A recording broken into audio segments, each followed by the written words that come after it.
vous vous êtes promené, assez promené pour les gens. Mais non, mais non. Alors vous voulez vous promener, vous enlevez mon gilet. Attention, les bâtards, attention.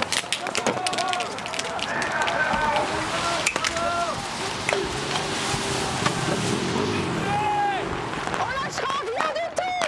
Zéro. On lâchera rien. Rien du tout. Elle est devenue une figure des Gilets jaunes.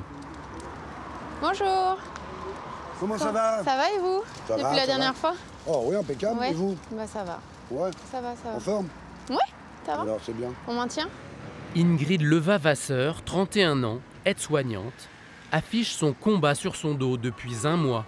En fait, ils vont nous endormir. Eux, ils veulent passer Noël au chaud. Hein. Là, ils pensent qu'ils nous apaisent avec leurs Oui. mesurettes, parce que c'est des... En quelques semaines, elle s'est imposée comme un leader naturel. Et puis, est-ce qu'on va pas prendre encore plus cher? Je vais prendre un petit selfie avec vous, ça vous dérange pas. D'accord, si vous voulez. Vous n'êtes pas une star, mais pour moi, vous l'êtes presque. Ça va devenir. Ça va devenir. Ça va devenir. En Normandie, elle a été désignée référente locale par le mouvement des Gilets jaunes. On sent qu'elle vient du peuple, donc elle est peut-être pas comme les autres. Voilà, enfin, moi, c'est. Ouais, moi, j'apprécie énormément. Et si vous voyez, quand elle parle à côté des médias ou à côté des politiques, personne ne lui coupe la parole. Et personne cherche à la contredire tout de suite, en fait. Voilà. Bon courage. Ça, Ingrid. Bah évidemment, je suis émue. Ouais, Je suis émue. Et vous pouvez être fiers de vous et tout le monde est fier de Vous vous. allez me faire pleurer. Non, non. Mais non. Ingrid, bon courage. Merci. Est-ce que je peux vous embrasser? Oui. Oh, bah, on attendait que ça. Ah bah oui, franchement, oui. Ingrid participe à son premier mouvement social. Comme elle, Courage. beaucoup de femmes ont vu leur vie basculer depuis qu'elles portent un gilet jaune. Elles sont femmes au foyer, mères actives ou retraitées. Elles ont 30, 40, parfois 60 ans. Elles ont rejoint le mouvement avec l'espoir d'augmenter leur pouvoir d'achat, d'améliorer leur quotidien. Nous avons suivi 3 femmes qui ont mis leur vie de côté au nom de leur engagement. Ingrid, maman de 2 enfants, vit avec 1 189 € par mois. C'est la révélation de cette révolte. Dominique craint pour l'avenir de ses enfants et ses petits-enfants. Cette grand-mère est prête à prendre tous les risques pour faire plier le gouvernement. Je suis contente d'être venue pour que tous les gilets jaunes se fassent voir. Mais là, c'est vrai que ça commence à un petit peu être... À 54 ans, Florence, femme de ménage, gagne en moyenne 650 € par mois. Avec son gilet jaune, elle prend sa revanche. C'est la révolution des femmes. Je pense que les femmes, elles sont sorties et c'est pas facile de les laisser rentrer à la maison. Moi, je pense que je suis bien ici. Des ronds-points aux Champs-Élysées jusqu'au discours du président, elles vont vivre une semaine décisive.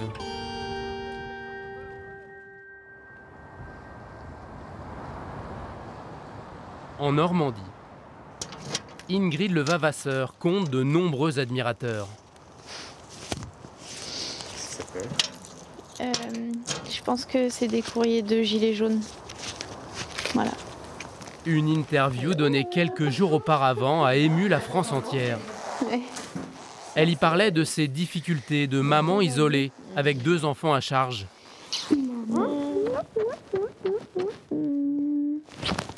Âgés de 13 et 8 ans, ils sont souvent gardés par Sylvie, la maman d'Ingrid. Ça va, ouais, toi?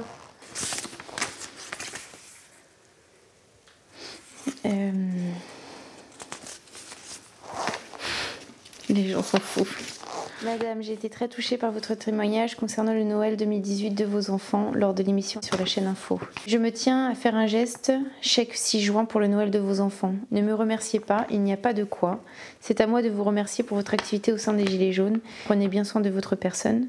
Vos enfants ont encore besoin de leur maman. Je sais pas trop quoi faire. Ça arrive souvent qu'ils envoient de l'argent? Non, c'est la première fois. Ah, t'as envoyé de l'argent? Oui, il a envoyé un chèque, monsieur. C'est touchant, oui.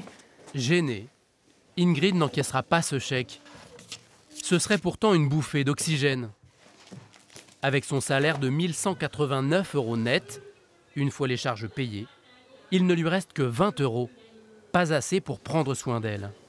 Les extras, je me les autorise surtout pour les enfants, s'ils ont vraiment besoin d'une paire de chaussures ou quoi, ou caisse, mais sinon je le fais pas. Par exemple, moi je m'achète pas de vêtements, je vais pas chez le coiffeur. Je vais pas chez l'esthéticienne, je me fais pas faire les ongles, rien du tout. Maintenant, je l'accepte, enfin, c'est comme ça. Mais j'aimerais tellement vivre, juste vivre. La colère monte, on vient de l'entendre dans plusieurs autres secteurs. Emmanuel Macron, lui, garde le silence pour l'opposition et notamment... Mercredi soir, face au silence de l'Élysée, Ingrid et les siens ne désarment pas. Référente des Gilets jaunes, elle organise ce soir leur première réunion dans le département.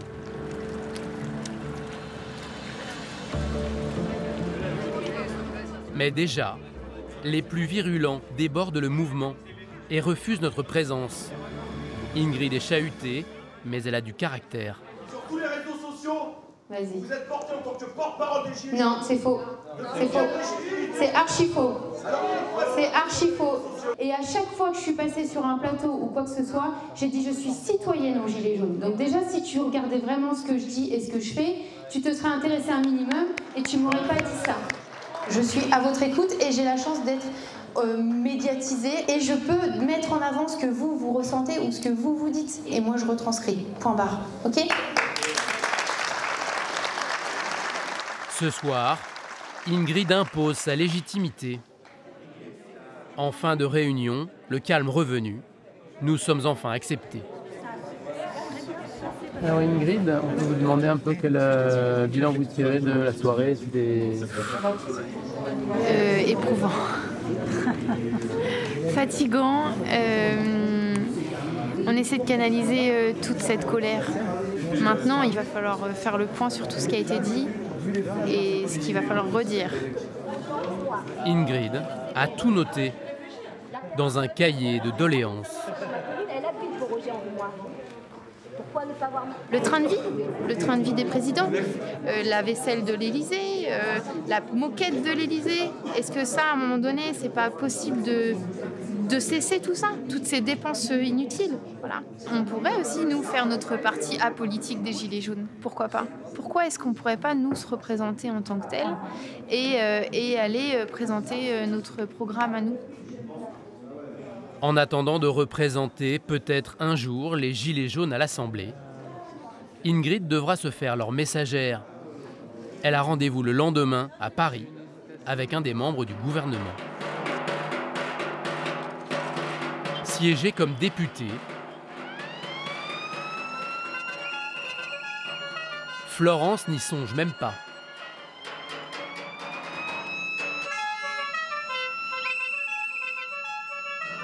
Bon après-midi, messieurs, dames, bonne journée à tous. En revanche, cette femme de ménage de 54 ans s'est découvert une vocation. Assurer la bonne humeur au rond-point de Saint-Beauzire, près de Clermont-Ferrand. C'est bon, t'arrives le premier. Allez, vas-y, on y arrive. Bloque les poids lourds, allez. Depuis près d'un mois, ici, c'est elle la patronne. Stop, monsieur. Stop, départ. Alors voilà, vous êtes bloqué, il n'y a pas de souci. Avec nous pour la journée. Je rigole. Un petit café pour un petit réconfort et un petit sourire. Je suis gilet jaune aussi. Eh ben, en plus, un gilet jaune, c'est encore mieux ça. Alors ça, on apprécie. Alors, on vous offre un petit café chaud? Cyril, tu payes un petit café à notre ami le routier? Mon fils est routier, c'est pour ça que j'adore les routiers. Mon père était routier, je suis fille de routier. Mais gouaille et bonne humeur ne suffisent pas toujours. Eh, oh. Non, faut arrêter, faut... Les blocages ont fini par exaspérer certains routiers qui tentent de forcer le passage. C'est pas avec plaisir qu'on est là aujourd'hui, hein. Je pense qu'on a des politiciens. C'est pas grand-chose, monsieur. 5 minutes de ta vie. C'est pas la peine de s'énerver. C'est quoi 5 minutes? On se bat pas que pour une personne, on se bat pour la France entière, monsieur. Ouais, j'ai pas peur. Moi, ça me fait pas peur, non. Non. Parce que je me dis, peut-être qu'une femme peut apaiser la chose, que ces gens le comprennent bien, que c'est pour tout le monde. On n'est pas là que pour le plaisir. Moi, je préfère être dans mon canapé en train de regarder toutes mes séries que j'adore. Et depuis 3 semaines, j'ai du temps à rattraper, je vous le dis. Hein. Florence a pris la tête d'une petite communauté. Autour de la chef de bande, une trentaine d'hommes et de femmes se relaient 7 jours sur 7 pour faire vivre ce campement de fortune. La révolution Gilets jaunes version ZAD. Depuis le 17 novembre, beaucoup vivent, dorment et mangent ici. Florence gère l'intendance et les dons de nourriture. Vous avez de quoi tenir combien de temps là? Avec tout ce qu'on a tout de suite là? Bah, encore 15 jours sûrs sur place. Mais comme les gens nous incitent à rester, donc en fait, c'est tous les jours que ça se renouvelle, quoi. Tous les jours. Prends cette gamelle, malheur. Aux côtés de Florence, une dizaine de femmes, dont Fabienne, une amie de longue date, femme de ménage elle aussi. C'est la première fois que vous osez vous révolter? Oui, comme ça, oui. Pourquoi? Comme ça, oui. Pourquoi vous ne l'avez pas fait avant? Ça ras-le-bol de tout. Bah, ça couvait. Mais bon, il fallait qu'il y ait déjà une première lancée. Donc, ouais, là, c'est la révolution des femmes. Je pense que les femmes, elles sont sorties et c'est pas facile de les laisser rentrer à la maison. Moi, je pense que je suis bien ici. Florence vit dans ce village de 2500 habitants avec son mari Rémi. Leurs 4 enfants ont quitté la maison. Avec leur salaire de femme de ménage et d'ouvrier, ils gagnent en moyenne 2000 € net. Et comme beaucoup de gilets jaunes, ils ont du mal à boucler les fins de mois. Crédit maison, 475 €. Plus. Taxe d'habitation. Taxe d'habitation, combien? 50 € par mois. Plus. Taxe foncière. 80 Taxe foncière, combien? 80 € par mois. Faut mettre du carburant pour le travail. Ah bah oui, voilà, ça fait 200 balles. 200 € de carburant par mois. Pour économiser le prix du chauffage, le couple s'est équipé d'un vieux poêle à charbon. Rémi passe des annonces sur le Bon Coin et récupère le combustible gratuitement dans des caves de particuliers généreux. Ça, c'est comme les locomotives à vapeur. Pourquoi vous chauffez au charbon, Rémi? Parce qu'on n'a pas les moyens de chauffer à autre chose. Des fois, je me dis, quand on sera mort, on sera peut-être plus heureux. On sera moins malheureux qu'ici, quand même. C'est malheureux d'en arriver là, mais au bout d'un moment, tu dis, c'est bon, quoi. Tu fais quoi ici? Rien. T'es privé, on te commande, non. Au bout d'un moment, tu te demandes pourquoi tu es là, pourquoi tu vis. Tu fais payer, tu fais rien faire. Que c'est dur.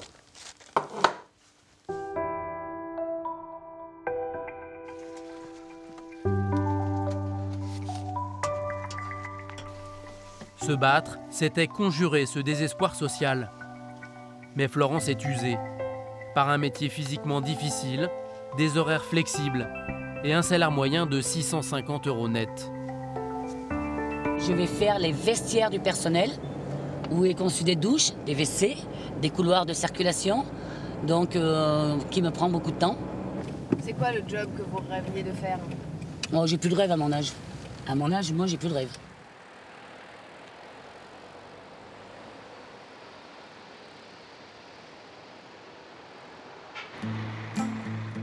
À Armentières, dans le Nord, des rêves, Dominique, elle, en a encore. Qu'est-ce que tu dis, ma chérie? À 61 ans, cette grand-mère caresse l'espoir d'une vie meilleure pour ses 3 enfants et 5 petits-enfants. Je vais acheter du jambon à ce monsieur pour... Un espoir contrarié, selon elle, par la politique des gouvernements successifs depuis 10 ans. Je suis dans l'inquiétude pour mes enfants, vous savez. J'ai l'impression que mes parents vivaient mieux que moi. Moi, j'ai vécu, mais depuis 10 ans à peu près, je vis moins bien que mes parents. Et je vois que mes enfants galèrent, alors je ne supporte plus. Bonne journée, monsieur. Au revoir. Pourtant, en 2017, Dominique a cru aux promesses de changement faites par Emmanuel Macron. J'ai honte d'avoir voté pour lui. Je le regrette amèrement. Je ne supporte plus qu'il soit méprisant, qu'il soit hautain, qu'il soit insultant vis-à-vis des gens. Aujourd'hui, elle touche 1 300 € de pension d'invalidité, mais en 2020, ce sera 1 000 € de retraite. Dominique consacre ses journées à aider ceux qu'elle aime. On met la couche. Tu as sommeil? À commencer par ses petites filles. Oh, c'est bien, ma chérie. Qu'elle garde régulièrement pour dépanner ses enfants. Parfait. Allez, viens. Fais-moi un bisou d'amour. Un bisou d'amour à mamie. Bonne sieste. Je t'aime. Une belle fille en contrat précaire, un fils smicard et un sentiment de déclassement qui a fait de la grand-mère une passionnariat du pouvoir d'achat.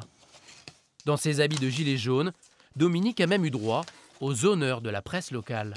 J'ai fait la une de plusieurs journaux de ma région Le récit de ses aventures dans les manifestations parisiennes n'a pourtant pas plu à tout le monde. J'ai reçu à mon domicile un courrier anonyme, urgent, par la poste, qui me demande de fermer ma grande bouche. Mais contrairement à ce qu'on me demande là, je suis encore plus motivée pour l'ouvrir. Déterminée, Dominique ira encore samedi crier sa colère à Paris. Mais cette fois-ci, la sexagénaire préfère prévoir une tenue de combat. À mon avis, c'est petit. Excusez-moi, c'est pour les enfants. Oui. Parce que je ne veux pas, c'est pour aller en manif, oui. Et je n'ai pas envie de passer pour un casseur. Oui. Donc j'aurais voulu en trouver un rose. D'accord. Rose pour les filles. Vous n'avez pas plus grand. Parce que pourtant je n'ai pas la grosse tête, hein, mais merci. Ça déjà, ça devrait être mieux. C'est mieux. Ah oui. Et puis ça va me protéger la tête au cas où je prendrai un coup, on ne sait pas, un coup de matraque ou un coup de casseur ou je ne sais pas quoi. Mais rien n'effraie cette intrépide grand-mère, bien décidée malgré les mises en garde du gouvernement, à aller manifester. Près de Rouen, Ingrid, elle aussi, s'apprête à aller dans la capitale pour livrer, elle, un message.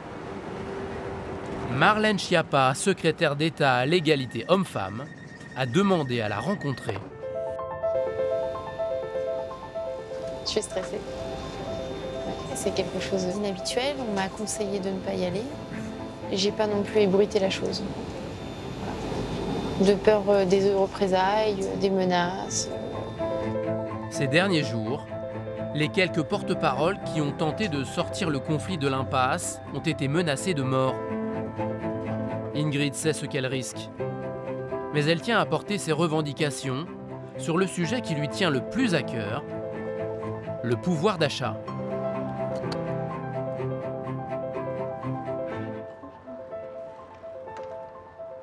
Bonsoir. Merci pour votre invitation. Merci de vous être rendu disponible surtout. Merci. Merci. Moi, je voulais discuter avec vous pour écouter ce que vous avez à dire, pour pouvoir faire remonter ces propositions au président, au Premier ministre là-dessus. Le premier point pour moi qui calmerait vraiment les tensions, et ce serait vraiment qu'une seule et première mesure, ce serait un geste symbolique. Pas 3% d'augmentation du SMIC parce que c'est risible. Un acte symbolique, ce serait 200 € brut par exemple. 200 € brut, ça reste raisonnable, j'ai fait le calcul. Ça permettrait de faire un plein de courses supplémentaires et c'est pas négligeable. Voilà. Un entretien entre femmes pour essayer de rétablir un dialogue rompu entre les gilets jaunes et le pouvoir. Merci d'avoir fait le déplacement, vraiment. Ça marche, merci. Merci beaucoup de votre accueil. Bonne soirée. Bon courage. Au revoir. Merci à vous aussi.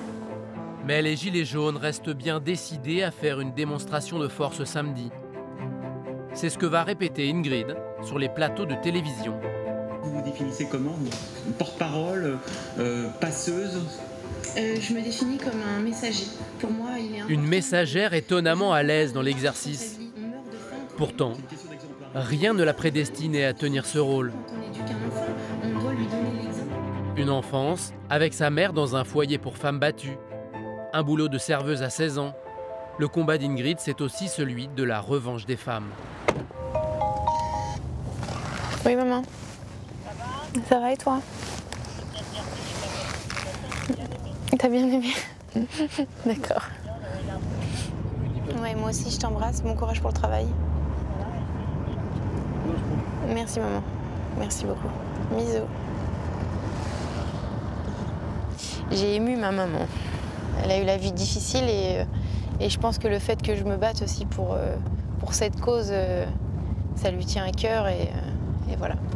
Ça vous donne envie de continuer? Oui, pour toutes ces femmes qui n'ont pas assez souvent eu la parole, qui triment dans leur coin toutes seules, voilà, qui rentrent chez elles et qui se battent avec des petites miettes de pain pour nourrir leurs enfants, pour leur donner le meilleur. Ouais. Demain, au nom de ces femmes, Ingrid retournera sur le terrain pour un nouveau samedi de contestation.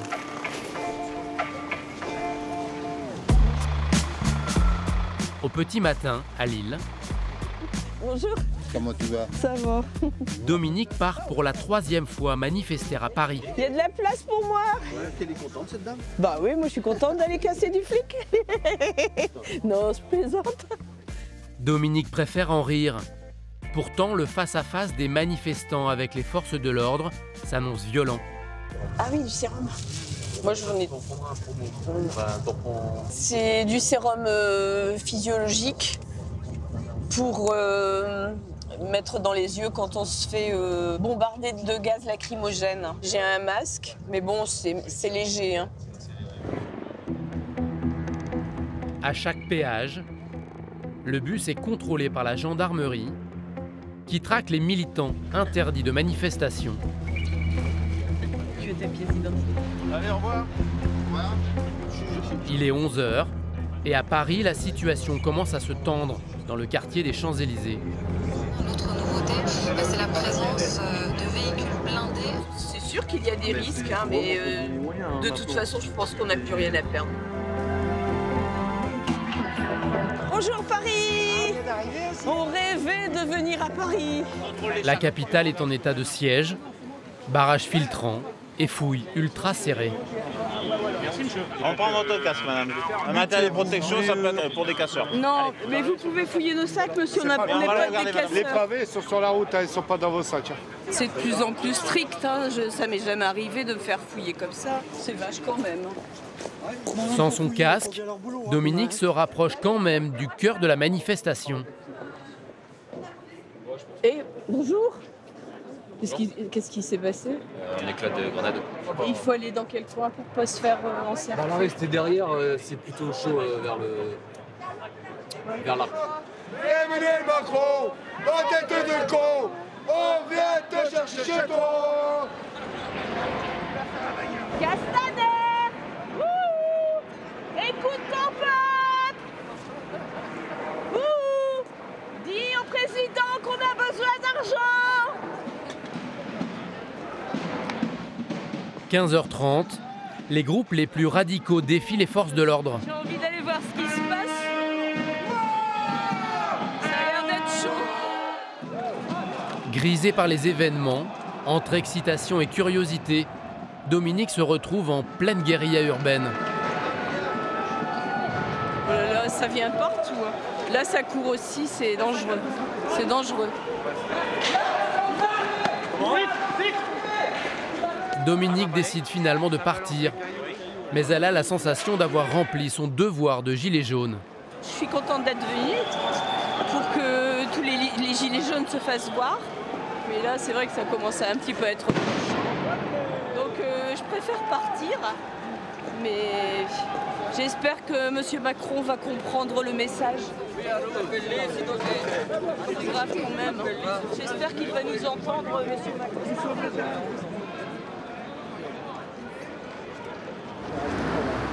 En Normandie, c'est drapeau français à la main qu'Ingrid manifeste aujourd'hui. Comme chaque samedi depuis 3 semaines, l'objectif des Gilets jaunes, c'est d'empêcher cette zone commerciale d'accueillir des clients.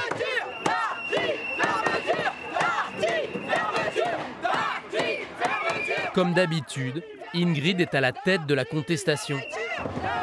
Cette fois, le gérant de la boutique vient parlementer. Il fallait qu'on arrive à transformer cette zone, tous solidaires avec les Gilets jaunes. Globalement, il y a 60% de la zone qui sont solidaires avec votre mouvement et il y a 40% de la zone qui n'est pas solidaire. Par contre, nous, on est solidaires. Mettez les Gilets jaunes par solidarité. Ah bah, par solidarité. D'accord.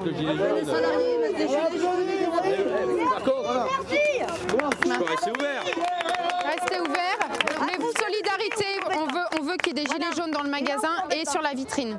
Okay. Inflexible, Ingrid impose les exigences des Gilets jaunes, mais ne pourra rien faire face au CRS. Non déclarée, la manifestation n'est pas autorisée. Doucement, doucement. Doucement, doucement, s'il vous plaît.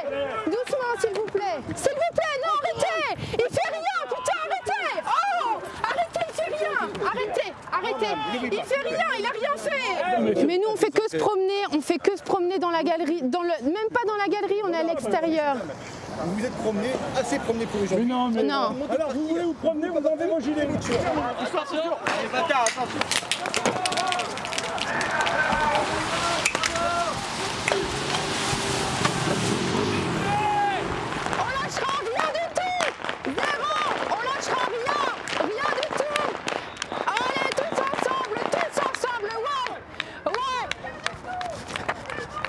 On a eu Jeanne d'Arc, chasser les Anglais, et à la guerre des Gilets jaunes, on avait Ingrid.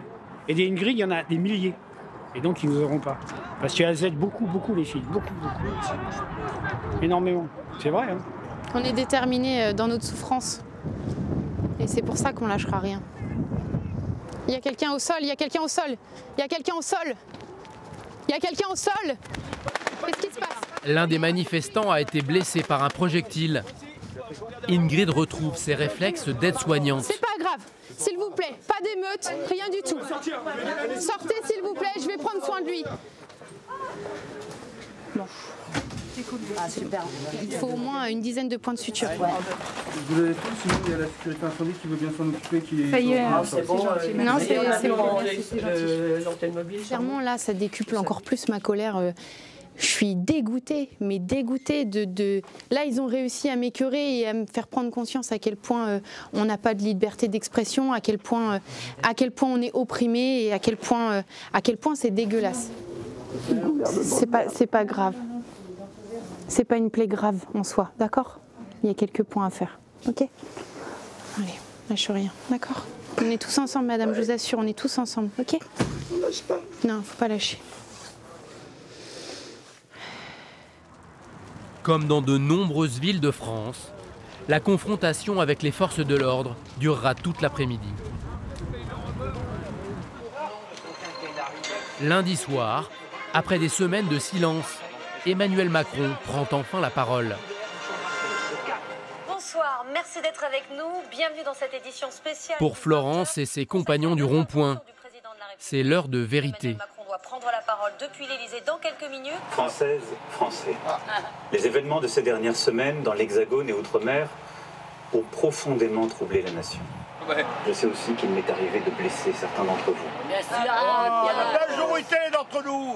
Le salaire d'un travailleur au SMIC augmentera de 100 € par mois dès 2019, sans qu'il en coûte un euro de plus pour l'employeur. Mon seul souci, c'est vous. Mon seul combat, c'est vous. Vive la République.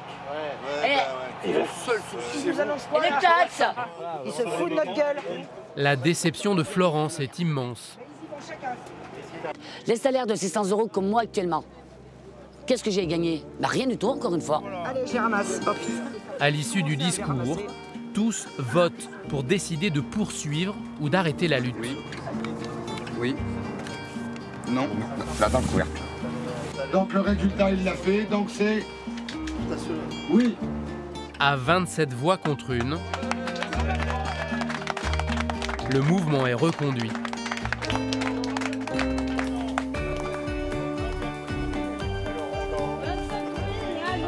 Il y a 27 oui et 1 non. En plus de mener la révolte des Gilets jaunes, Ingrid commence aussi un nouveau métier. Depuis 2 jours, elle est auxiliaire ambulancière. Toujours à l'écoute des autres, elle n'a pas été convaincue par le discours d'Emmanuel Macron et ne range pas son gilet jaune. En fait, on ne pourra pas remédier à toute la misère. Parce que le monde est fait de misère. Évidemment, il y a pire ailleurs. Mais moi, je pense, et on est nombreux à penser qu'en travaillant, on ne doit pas être dans la misère. Au départ, c'était juste une taxe, et puis en fait, on se rend compte qu'on est tous un peu malheureux. Enfin, on a beaucoup de travail à accomplir, et le tournant, c'est maintenant. Pour Ingrid, la suite du combat passe par une action politique. Le mouvement pourrait présenter une liste aux élections européennes. En attendant, samedi, elle retournera manifester avec les Gilets jaunes de Normandie.